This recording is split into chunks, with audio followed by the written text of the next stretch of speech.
지금으로부터 4년 전에 이맘때쯤 들려져 온 최진실 씨의 자살 사건을 다 기억하실 것입니다. 그전에도 이런 비슷한 연예인 자살 사건이 있었지만 이 최진실 씨의 그 자살 사건이 많은 사람들에게 충격적으로 들려져 온 것은 이 최진실 씨의 이미지가 워낙 밝고 똑순이 같은 이미지가 우리 안에 박혀있기 때문에 그랬습니다. 드라마에서도 그 최진실 씨가 나오면 어떤 어려움이 있지만 그 어려움을 잘 이겨내고 정말 똑순이처럼 항상 밝은 이미지. 그러다 보니까 최진실 씨는 모든 국민들이 좋아하는 하나의 희망의 아이콘 같은 그런 사람이었습니다. 그런데 이제 최진실 씨가 돌아가시고 나서 밝혀진 사실에 의하면 TV에서 또 CF에서 나와서 항상 밝게 웃는 그 최진실 씨의 모습과는 전혀 다른 그런 이야기가 들려져 왔다는 것입니다. 그 자신의 매니저에게 속내를 이야기했는데 나는 연예인을 그만두고 싶다, 죽고 싶다, 그런 말을 여러 번 했다는 것입니다. 수없이 악플에 시달리면서 불면증으로 많은 밤을 지새우는 그런 시간이 많았다고 하는 기사를 보게 되었습니다. 그런가 하면 여러분, 세계적인 영화 배우였던 마릴린 먼로, 올해가 마릴린 먼로가 돌아가신 지 50주년이 되는 해입니다. 그래서 인천의 신세계백화점에서 이 마릴린 먼로 작품 전시회 또 영화를 상영해 주는데 그것을 분석한 기사를 보니까 이 마릴린 먼로가 수많은 인기를 누리고 팬들을 몰고 다녔는데 겉에 그런 화려함에 감추어진 그녀만의 고민과 아픔이 있었다는 것입니다.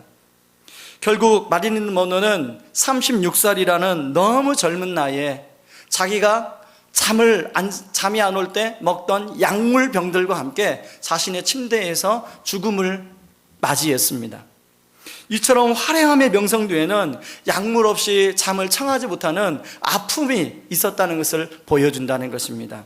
최근에는 이러한 약물로 우유주사라고 하는 프로포폴이 많은 사람들한테 그게 사용되고 있다는 것입니다.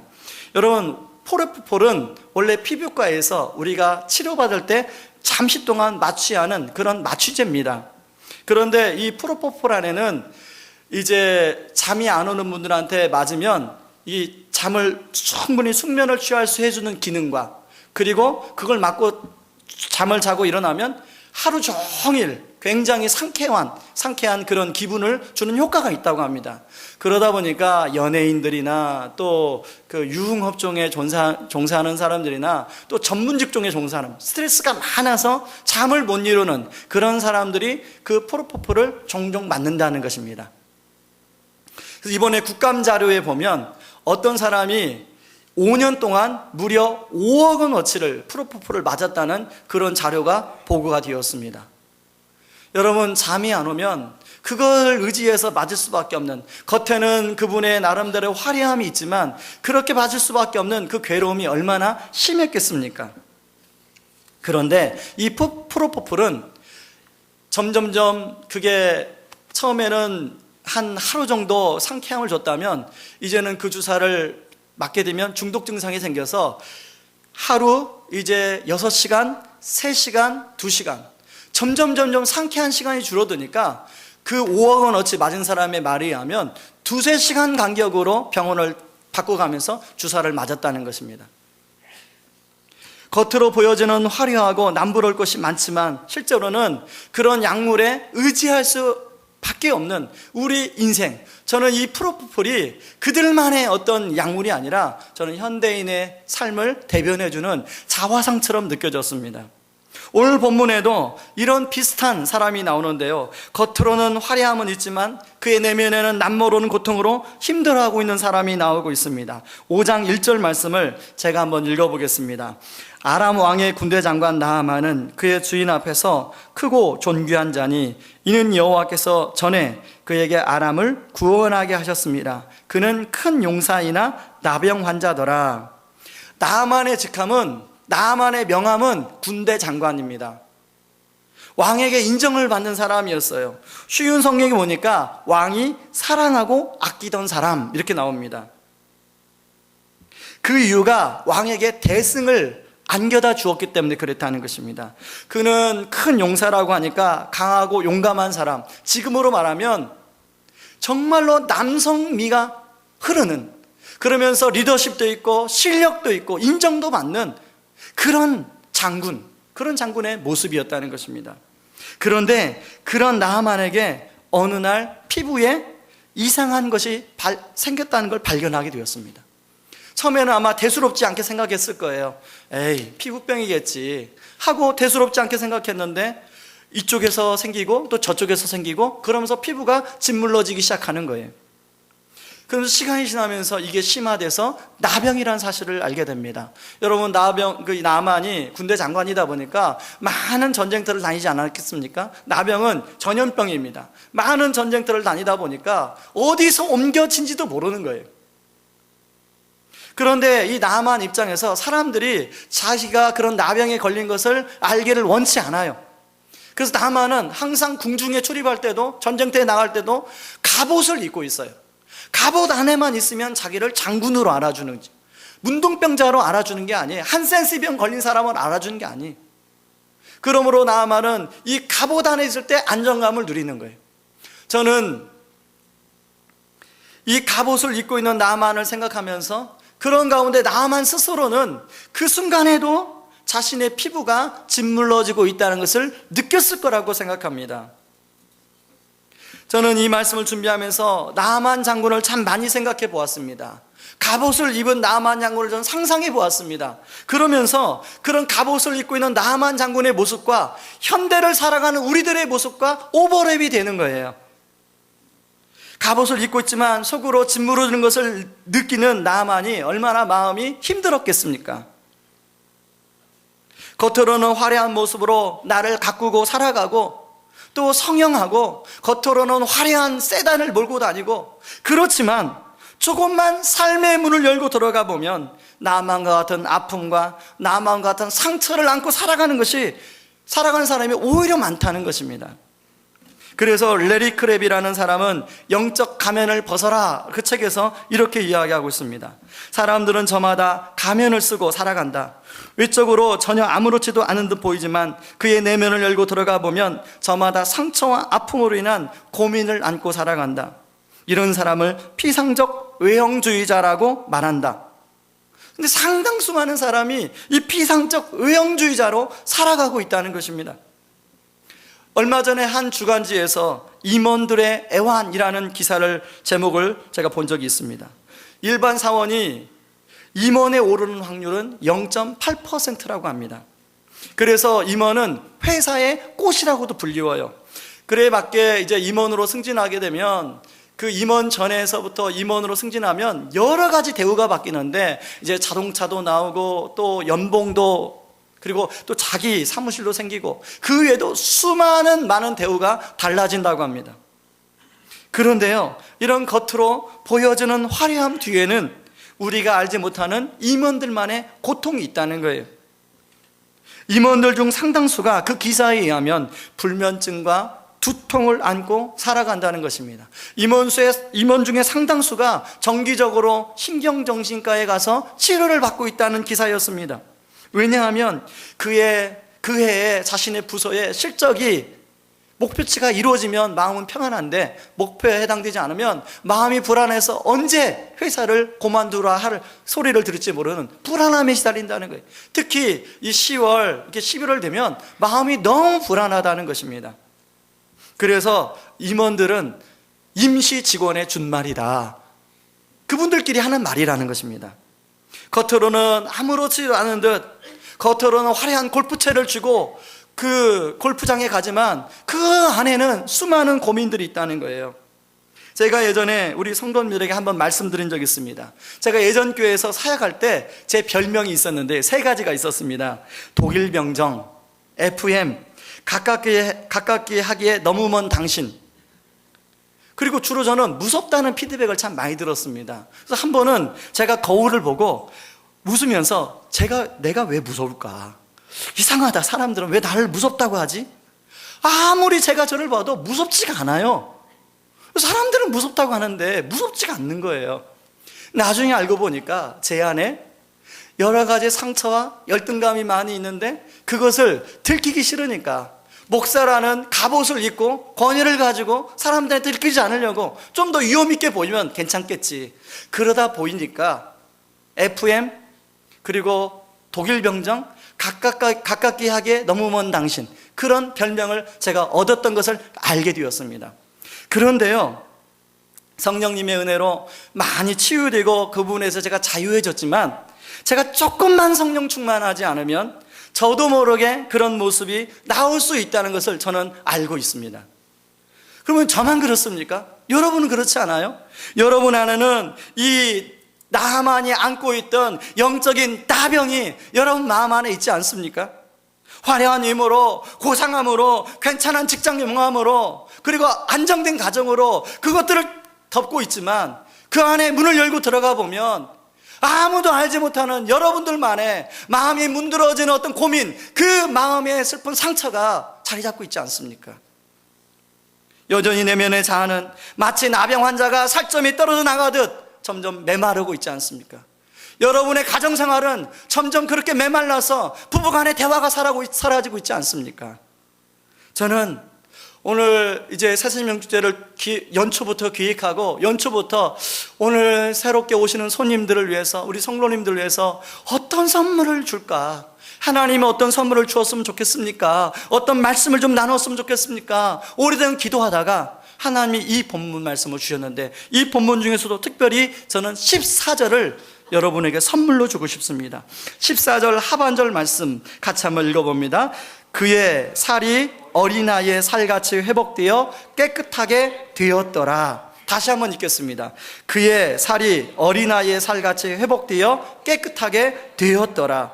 저는 여기에 처음 오신 우리 손님들이나 또 우리 모든 성도들이 오늘 이 나아만 장군이 그 어린아이의 살같이 깨끗하게 되어 회복된 것처럼 그런 회복의 기쁨을 모두 안고 돌아가는 은혜가 있기를 주님의 이름으로 축원합니다. 그렇다면 이 회복을 경험하기 위해서 우리가 몇 가지 노력할 게 있는데요, 첫 번째는 자신의 한계를 인정하기라는 것입니다. 여러분, 나아만 장군은 큰 군대를 다스리는 권력과 힘이 있었어요. 그리고 왕의 총애를 받았습니다. 그 당시 권력으로는 날아가는 새도 떨어뜨리는 그런 힘이 있었어요. 그래서 9절에 보니까요, 자신의 병을 고치러 엘리사에게 올 때도 자신이 가지고 있었던 말들과 병거들을 데리고 왔음을 알 수 있습니다.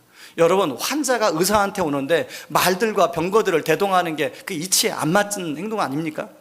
그런데 자기는 말들과 병거들이 자기의 평생 의지니까 그것들을 대동하고 지금 엘리사에게 찾아온 거예요. 그리고 권력과 힘만 가진 것이 아니라 이스라엘 왕이 갈 때에도 은 10달란트, 금 6,000개, 의복 10벌을 가져갔습니다. 그러므로 그는 힘과 권력만 있었던 것이 아니라 경제력도 있었어요. 그러나 나아만 장군이 가지고 있었던 그런 권력과 힘, 그런 경제력이 있음에도 불구하고 해결할 수 없는, 본인 스스로는 해결할 수 없는 아픔, 한계를 지니고 있음을 오늘 본문은 잘 보여주고 있습니다. 아마 나아만은 그런 전쟁터에서 나병이 옮겨지기 전까지만 해도 내가 무엇이든지 할 수 있다고 생각했던 사람들 중에 한 사람이었을 거예요. 그런데요, 여러분, 나아만뿐만 아니라 오늘 본문에 나오는 이 아람 왕과 7절에 나오는 이스라엘 왕 역시도 그런 사람입니다. 그 당시 왕이니까 자기 나라에서는 최고 권력 아닙니까? 그런데 자기 부하의 이 병 하나 고쳐줄 수가 없는 거예요. 이스라엘 왕이 뭐라고 표현합니까? 7절에 같이 7절 한번 읽어봅니다. 이스라엘 왕이 그 글을 읽고 자기 옷을 찢으며 이르되 내가 사람을 죽이고 살리는 하나님이냐? 그가 어찌하여 사람을 내게로 보내 그의 나병을 고치라 하느냐? 너희는 깊이 생각하고 저 왕이 틈을 타서 나와 더불어 시비하려 함인 줄을 알라 하니라. 이스라엘 왕은 나아만이 준 편지를 받고 아연실색을 하고 있어요. 자기 옷을 막 찢고 있어요. 내 혼자서는 도저히 해결할 수 없는 문제인데 큰일 났다. 여러분, 사람들 가운데는 자신의 한계를 인정하는 사람이 있는가 하면 자신의 한계를 잘 깨닫지 못하는 사람들도 참 많습니다. 제가 그동안에 참 많은 분들을 만나 뵙고 또 함께 교제를 했는데요, 주로 한계를 잘 깨닫지 못하는 분들의 공통점이 있는데 하나는 젊은 분들이 잘 깨닫지 못해요. 고등학생들, 이제 막 대학에 들어간 친구들, 그리고 대학에 들어가도 조금 인정해주고 알아주는 대학에 다니는 친구들, 자기 한계를 잘 알지 못해요. 그리고 또 어떤 분들이 잘 한계를 알지 못하냐면 뭔가 자기가 열심히 자수성가해서 나름대로 자기의 어떤 사회적 지위에 오르신 분들, 자기 한계를 잘 인정하지 못해요. 왜냐하면 열심히 노력해서 그 자리에 오를 수 있기 때문에 그래요.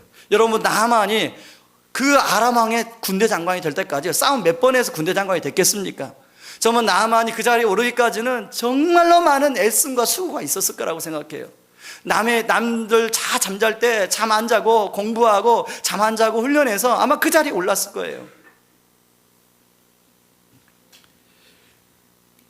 제가 예전 교회에서 제자 훈련을 함께 했던 한 집사님이 있습니다. 이분은 그 당시 제가 2004년도 그 교회에 부임을 당시 지금으로는 지식경제부인데 예전에 산자부죠. 산자부의 국장이었습니다. 이분이 산자부의 국장이니까 어깨에 힘이, 제가 처음 만났을 때 이미지가 그렇습니다. 어깨에 힘이 가득 들어가 있고 이렇게 권위 있는 그런 모습이 있잖아요. 근데 제가 이분하고 이제 대화를 하는데 처음에 이제 제자 훈련할 때 인터뷰를 합니다. 집사님, 어떻게 예수님을 믿게 됐습니까? 그럼 그 질문을 드렸더니 이분이 이제 이렇게 설명하시는 거예요. 자기가 원래 화학을 전공했다는 거예요. 그래서 한국에서 아주 좋은 대학을 나오고 좋은 대학원을 졸업하고 이제 미국으로 유학기를 올랐는데 그 화학을 전공하다 보니까 같은 화학을 전공하는 사람을 아내로 맞았다는 것입니다. 근데 하필 그 아내가 목사님 딸이라는 거예요. 여러분, 목사님 딸을 만났으니까, 여러분, 목사님 딸이 그냥 결혼했겠습니까? 당신이 꼭 나랑 함께 교회를 다녀야 돼, 뭐 약속 이렇게 하고 결혼하지 않았겠습니까? 그러니까 믿어지지는 않는데, 여러분, 그 자연과학을 연구하고 그런 공학을 연구하는 사람들은 논리적으로 합리적으로 이해되지 않으면 잘 안 믿어집니다. 그분도 그랬다는 거예요. 잘 믿어지지 않는데 아내랑 한 약속, 가정의 평화를 위해서 교회는 나가는데 교회 나가는 시간이 너무 힘들었다는 거예요. 그래서 제가 궁금하잖아요. 그럼 어떻게 믿게 되셨습니까? 그랬더니 자기는 자기 연구실에서 믿게 됐다는 거예요. 자기가 화학을 이제 유학 가서 미국 가서 박사과정을 하는데, 연구를 하는데 어떤 연구에 난제를 부딪혔는데 풀려지지가 않더래요. 그래서 자기가 뭐라고 기도했냐면, 하나님, 우리 집사람 믿는 하나님 당신이 계시면 좀 이것 좀 풀어달라고. 여러분, 자연과학 하면 수많은 실험을 해서 데이터를 냅니다. 그 실험하는 가운데 어떤 날 실험하는데 딱 그 실험이 성공하면서 하나님이 아니면 그것이 해결될 수 없다는 것을 자기가 발견했다는 거예요. 그게 뭔지는 몰라요. 그 워낙 전문적인 영역이니까.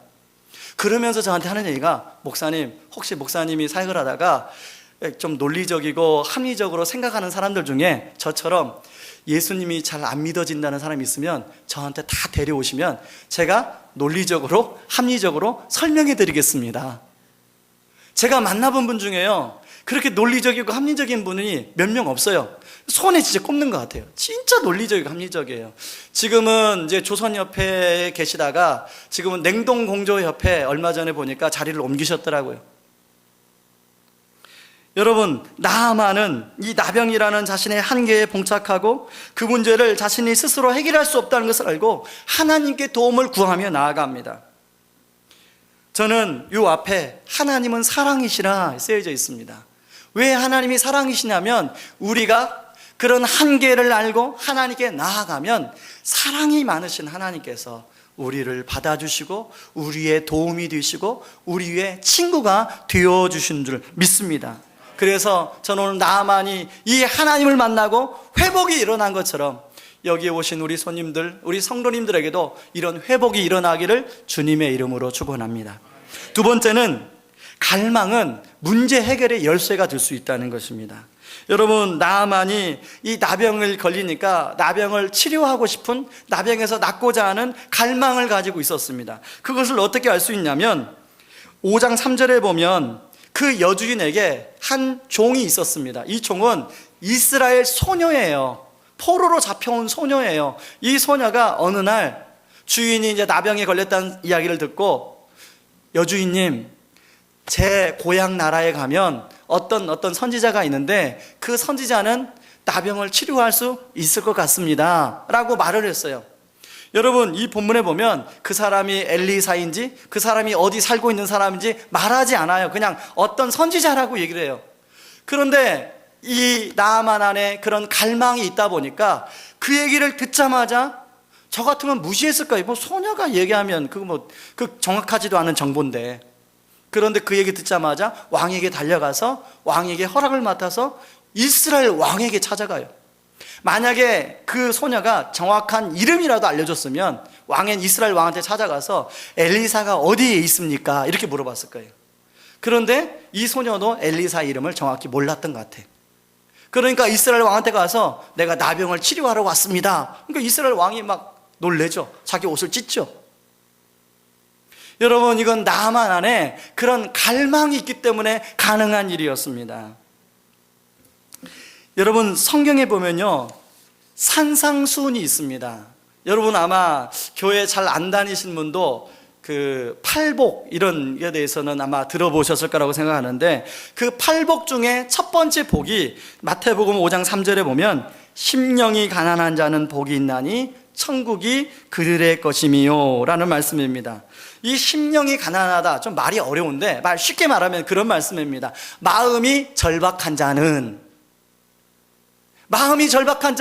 천국을 누릴 수 있다는 거예요.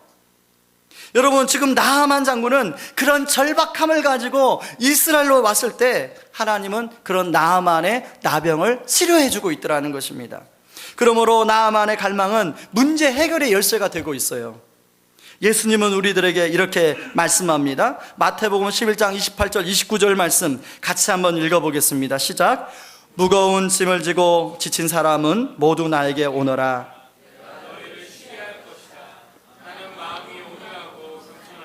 나의 멍에를 메고 내게 배워라. 그러면 너의 마음이 쉼을 얻을 것이다.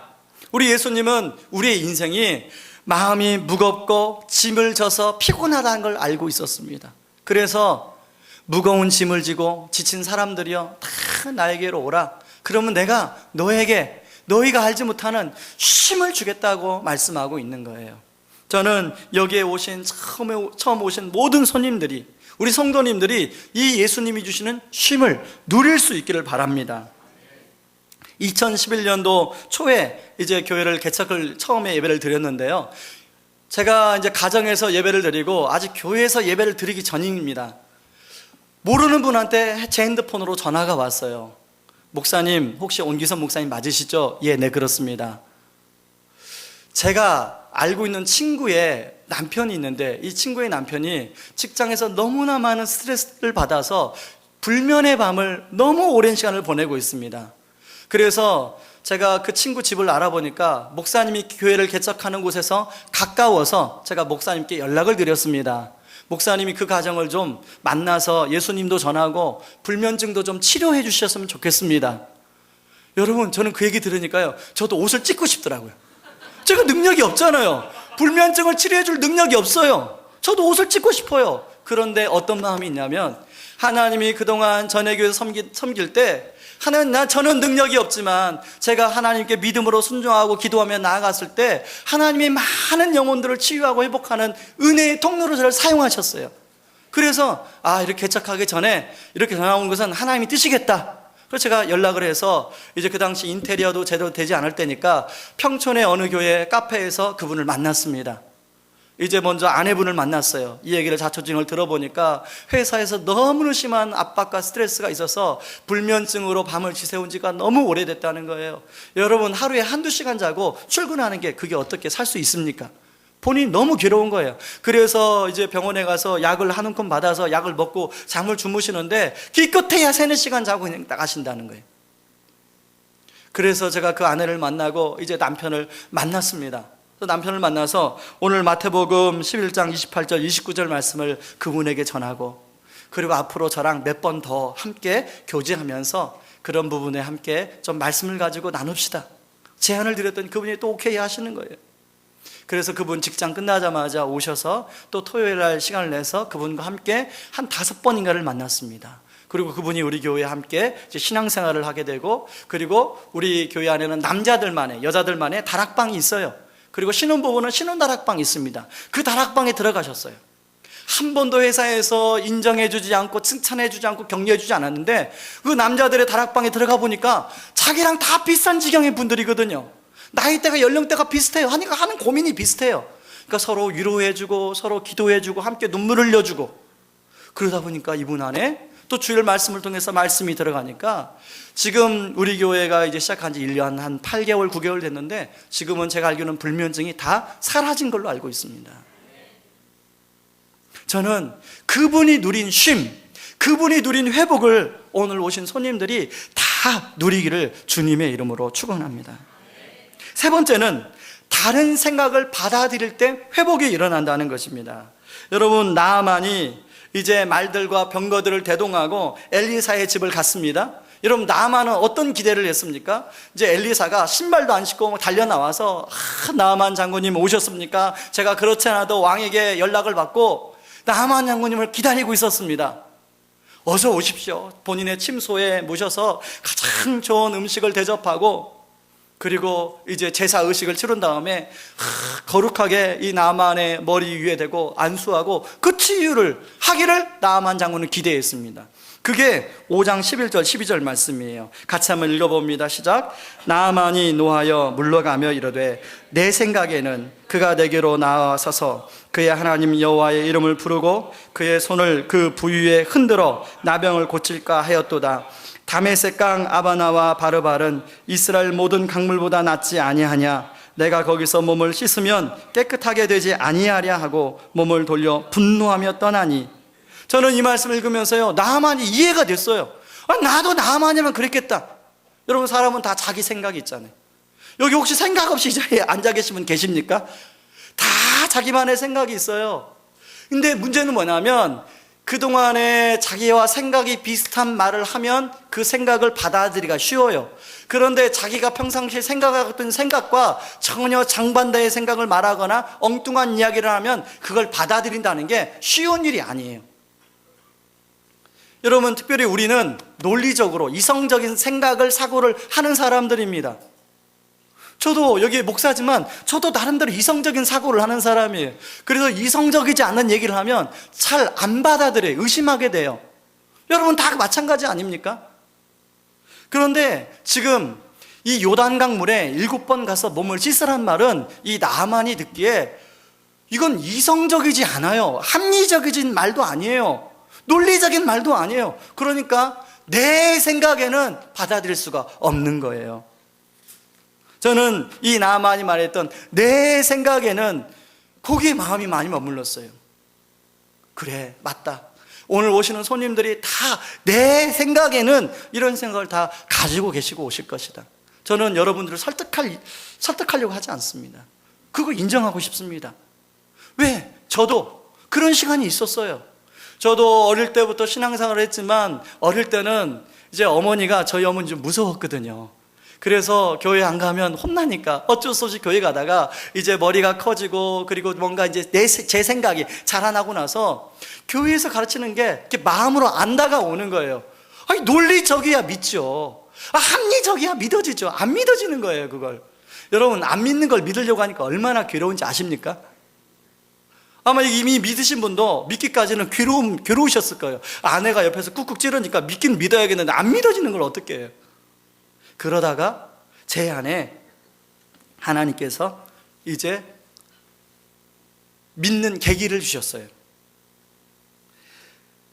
어느 날 그러한 제 생각을 내려놓고 마음을 열어서 성경에 나와 있는 말씀대로, 주님, 저는 죄인입니다. 제가 죽을 수밖에 없었는데 저를 위해서 대신 십자가에서 돌아가심으로 제 죄를 용서해 주신 것이 믿어집니다. 그리고 제 생각을 내려놓고 하나님의 생각을 받아들였어요. 그랬더니요, 제 안에 2가지 변화가 오더라고요. 어떤 변화가 오냐면 제 안에 마음의 평안이 몰려와요. 예전에는 모든 문제를 저 혼자서 해결해야 될 것 같았어요. 저는 많은 분들이 그러겠지만 저는 집안이 어려워서 혼자서 모든 걸 해결하고 공부해야 되는 그런 환경 속에 자랐습니다. 그렇기 때문에 이제 군대 가서 그런 변화가 있었는데요. 군대 제대하고 이제 학교에 가서 복학해서 학교 다니고 또 거기에서 그 서울의 복잡한 생활을 하기가 생각하니까 너무 두려웠어요. 그런데 그 생각의 변화가 제 안에 들어오니까 마음에 평안이 있어요. 왜냐하면 저한테 그러는, 기서봐, 이제까지 너 혼자 모든 것을 해결하려고 그랬지, 이제는 내가 너의 아버지가 되어줄게. 실제로요, 하나님께서 그 이후로 저의 아버지가 되어주셔서 저의 많은 문제를 함께 상담하고 의논하고 해결해 주셨습니다. 또 하나의 변화는 뭐냐면, 그때까지만 해도 저는 이 세상에 두 사람만 없으면 살겠다라고 생각했어요. 그 두 사람이 누구냐면 저의 육신의 아버지와 저의 육신의 동생. 왜냐하면 아버지가 사업을 하다가 저희 집에 빚만 주셨어요. 연속해서 사업하면서 빚만 주셨어요. 그럼에도 불구하고 깨닫지 않으시고 계속 그런 사업을 한다고 돌아다니면서 허황된 꿈을 쫓아다니는 아버지가 너무 싫었어요. 그래서 저는 그런 아버지를 속으로 많이 미워했습니다. 그런데 아버지가 그렇게 사업만 그렇게 하신 게 아니라 또 어느 날 갑자기 그냥 없던 동생을 하나 만들어서 갖다 주시는 거예요. 저는 제 동생도 얼마나 많이 미워했는지 몰라요. 여러분, 잠을 이제 6살 때 저희 집에 왔는데요, 저는 제가 11살 때, 그 아이가 6살 때 잠자고 있으면 자는 발을 팍 차고 그냥 가고, 미운 걸 어떻게 해요? 혹시 친구들이 알까봐, 그 사실을 알까봐 꽁꽁 숨겨서 그렇게 살았습니다. 그런데요, 제 안에 하나님의 생각을 받아들이니까 어떤 마음의 변화가 오냐면, 저도 죄인인데 우리 아버지가 그렇게 살 수밖에 없었던 게 죄인이어서 그렇구나. 그리고 제 동생이 그런 상황에서 어쩔 수 없이 태어날 수밖에 없었던, 미운 게 아니구나. 걔도 참 긍휼함이 생기는 거예요. 그런 마음의 변화가 오니까 아버지를 향한 긍휼함, 또 동생을 향한 긍휼함, 그런 긍휼함이 나중에는 어떻게 하면 아버지를 도와줄까? 어떻게 하면 동생을 도와줄까? 하는 마음으로 바뀌었어요. 지금은 아버지는 65세까지는 자기 생각에는 이렇게 사시다가 65세 예수님을 영접하시고 딱 3년 사시다가 천국 가셨어요. 동생은 얼마 전까지만 해도 내 생각에는 이렇게 살다가 그 동생이 예수님 만나고 지금은 너무나 저랑 좋은 관계로 그렇게 살아가고 있습니다. 여러분, 이 하나님의 생각을 말하는 말씀 2가지만 제가 말씀드릴게요. 요한복음 3장 16절에는 이런 말씀이 나옵니다. 이와 같이 하나님께서는 세상을 사랑하여 외아들을 주셨다. 이는 누구든지 그의 아들을 믿는 사람은 멸망하지 않고 영생을 얻게 하려 하심이다. 그리고 그러나 우리가 아직 죄인 되었을 때 그리스도께서 우리를 위해 죽으심으로 하나님께서는 우리에 대한 그분의 사랑을 나타내셨습니다. 저는 로마서 5장 8절, 우리가 의인이었을 때, 내가 뭔가 착한 일을 했을 때 하나님께서 저를 찾아오신 것이 아니라 제가 죄인이었을 때, 제가 개망난이었을 때 하나님이 저를 찾아왔다는 거예요.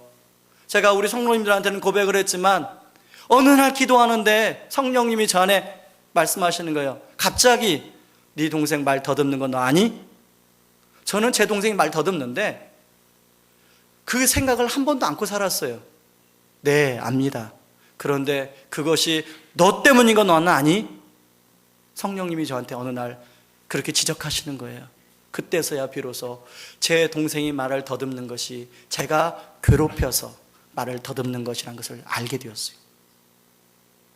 여러분, 제가 죄인입니까? 죄인 아닙니까? 그 아이는 지금도 말 더듬는 것 때문에 사람들 앞에 나서는 걸 싫어해요. 대인기피증 같은 게 약간 있어요. 제가 죄인이라는 사실을 알게 되고 하나님 앞에 펑펑 울었습니다. 그리고 하나님이 그런 죄인임에도 불구하고 나 같은 것을 구원해 주신 사실이 얼마나 감사한지 또 하나님 앞에 펑펑 우는 그런 시간을 가졌습니다. 그리고 그해 여름에 동생에게 찾아갔어요. 동생에게 내가 기도하는데 형이 이런 마음이 들었다.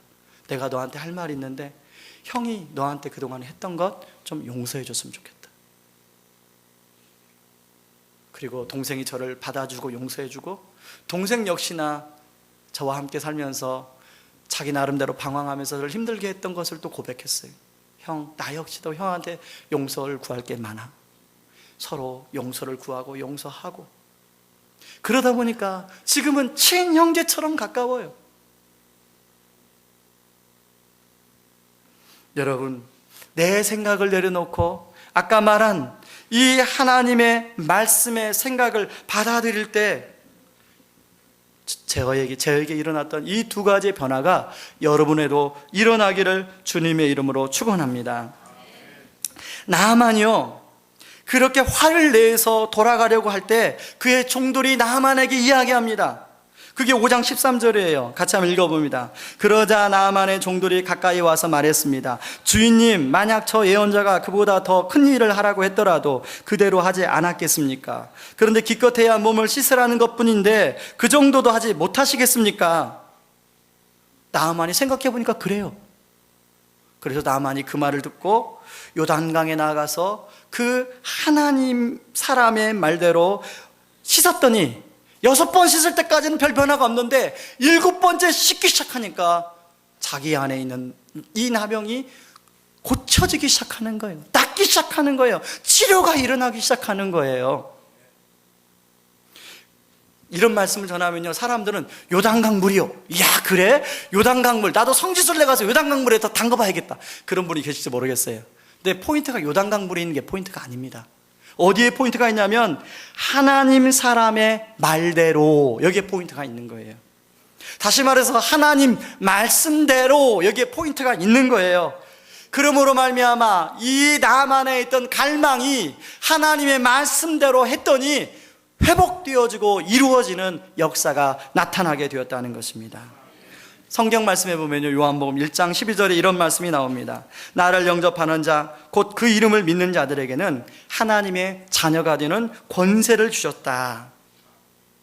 이 영접한다는 건요, 좀 말이 어려운데 받아들인다는 말이에요. 다시 말해서 내 생각을 내려놓고 하나님의 생각을 받아들이면 하나님께서는 우리의 아버지가 되어주시고 우리는 하나님의 자녀가 되어준다는 사실입니다.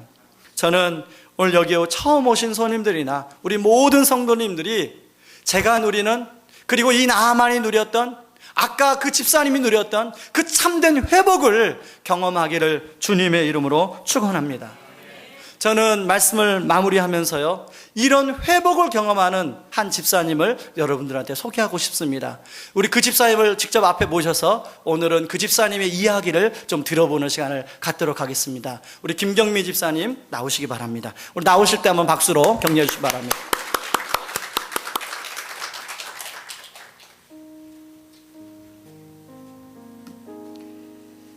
네, 안녕하세요. 김경미 집사입니다.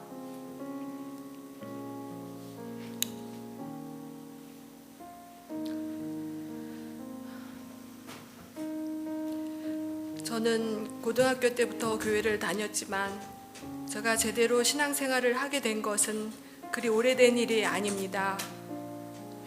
주님 만나기 전에 삶을 돌아보면 지금은 잘 생각나지도 또 생각하고 싶지 않은 삶입니다. 하나님을 알면서도 하나님 안에 거하지 못하고 세상에서 방황하며 하나님께 겉돌던 영혼이었습니다.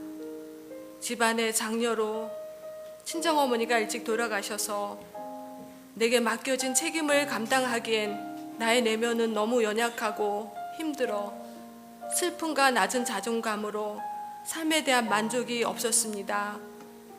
그런 나의 삶을 결혼이 대신해 주리라는 생각에 좋은 직장을 그만두고 선택한 결혼은 도피처였고 한상이었습니다.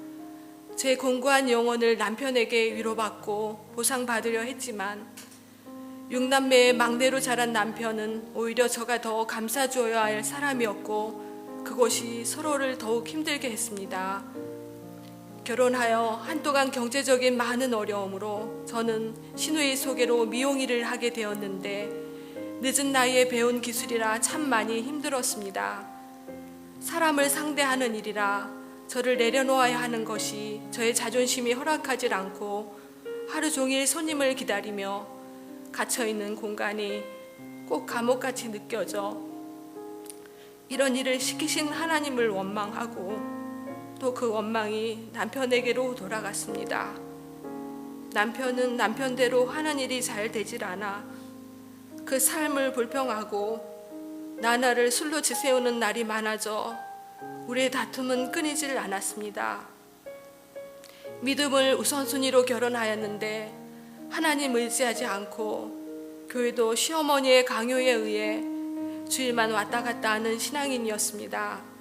나에게 친정어머니처럼 잘해주셨던 시어머니께서는 그런 우리가 안타까워 매일 눈물로 기도하시다가 우리에게 새벽 예배 작전 기도를 권유하셨는데 들은 척도 하지 않다가 어머니께 효도한다는 생각으로 새벽 100일 작전 기도를 시작하게 되었습니다. 처음에는 지푸라기라도 붙들고 싶은 절박함과 간절함으로 우리의 힘든 세상일을 구했습니다. 그렇게 40일, 50일 여러 날을 많은 눈물로 새벽 예배가 쌓여갔고 수많은 대가를 지불하며 돌아왔던 지난날의 삶을 돌아보며 고백하는 시간을 가졌습니다. 외로웠고 힘들었던 내 삶을 위로해 주시고 보상해 주시는 분은 하나님 아버지임을 깨닫고 내 생에 흘려야 될 눈물을 다 흘려버린 것 같은 참회의 눈물이 하나님의 은혜를 깨닫기 시작하면서 점점 감사의 눈물, 기쁨의 눈물로 바뀌어져 갔습니다. 남편과 저가 기도한 것은 물질인데 마음의 평안함을 주셨습니다. 믿음의 확신으로 우리를 인격적으로 만나주신 하나님 은혜를 경험하며 새벽에 교회 가는 발걸음이 가볍고 그때 들려주셨던 찬송 내 영혼이 은총 입어 중한 죄짐 벗고보니 슬픔 많은 이 세상도 천국으로 하도다. 이 찬송을 부르면서 살아 숨심에 감사했습니다. 100일 작전 기도는 끝나고 그 후로도 계속되어진 새벽 기도를 하는 가운데 하나님의 기적 같은 은혜로 남편의 사업장도 허락해 주셨고 결혼 당시 부모님이 사주셨던 집은 빚으로 탕감하고 당시에 월세로 살고 있었는데 기적같이 지금 살고 있는 집도 허락해 주셨습니다. 그리고 제가 하고 있는 미용사 일을 통해서 낮아짐으로 말미암아 삶의 예배로 드리기를 원하시는 하나님의 뜻을 깨닫게 되었습니다. 이렇게 받은 은혜로 몇 년간은 교회 생활이 즐겁고 기뻤지만 그 기쁨은 오래 가질 않았습니다. 또한 개인 신앙생활에 열심은 있었지만 강단에서는 진리의 말씀은 외면되고 기복적 신앙만 강요되어 성도 간에 따뜻한 교제도 없어 점점 저의 내면은 갈급해져 갔습니다. 거의 3년을 넘게 인내하며 하나님 마음에 합한 교회로 인도해 주실 것을 믿고 기다렸는데 하나님께서는 7개월 전 의향우리 교회로 저희를 인도하여 주셨습니다. 저는 의향우리 교회 와서 드렸던 첫 예배의 감격을 지금도 잊을 수가 없습니다. 강단에서 선포되어진 목사님의 말씀은 그동안 우리 내면의 목마름을 시원한 생명수와 같은 진리의 말씀으로 채워주셨고 살아계신 하나님의 따뜻한 손길로 만져주심에 감사하여 눈물로 드렸던 기쁨의 예배였습니다. 지난 7개월 동안 한 주도 빠짐없이 매주 그 감격은 계속되어져 우리 가정에는 너무나 많은 변화와 회복을 주셨습니다. 술자리로 인하여 매일 늦게 들어오던 남편은 이제는 가정에 일찍 들어오게 되었고 저와 자녀들과 자연스럽게 대화가 많아지게 되었습니다. 정말 요즘 우리 가정은 천국을 누리는 것 같습니다.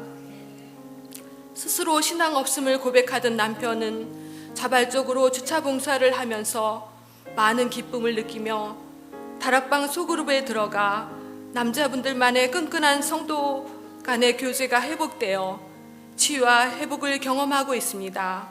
정말 저와 남편은 하나님 주시는 기쁨과 평화로 지상의 천국을 맛보며 행복한 교회 생활을 하고 있습니다. 여전히 여러 가지 현실의 장벽이 있지만 그러한 가운데서도 감사하며 소망을 잃지 않고 우리 가정의 주인이 되어주신 신실하신 하나님 아버지 되심을 누리는 은혜를 경험합니다. 저 또한 개인 신앙만 우선했던 신앙생활에서 하나님과의 관계가 회복되어 다락방에서 말씀 나누고 삶을 나눌 때 순원 간의 온전한 관계 회복을 깨닫게 하시어 진정한 사랑으로 섬기는 함께 울고 함께 웃는 다락방에서 화평을 이루어 가시는 은혜에 감사하고 있습니다. 이제 우리 부부가 성장반 훈련에 참여하여 말씀으로 잘 훈련되어 신앙의 성장을 이루어 영적으로 흔들림 없고 우리를 하나님의 필요한 사람으로 만들어 가실 것을 기대합니다. 너무도 부족한 제가 이 자리에 서게 된 것은 혹시 이곳에 예전에 저의 모습과 같은 분이 계시다면 저가 만난 예수님으로 인한 그 기쁨을 함께 나누고 싶고 그분도 제가 누리는 행복을 함께 나누고 싶은 마음입니다. 감사합니다.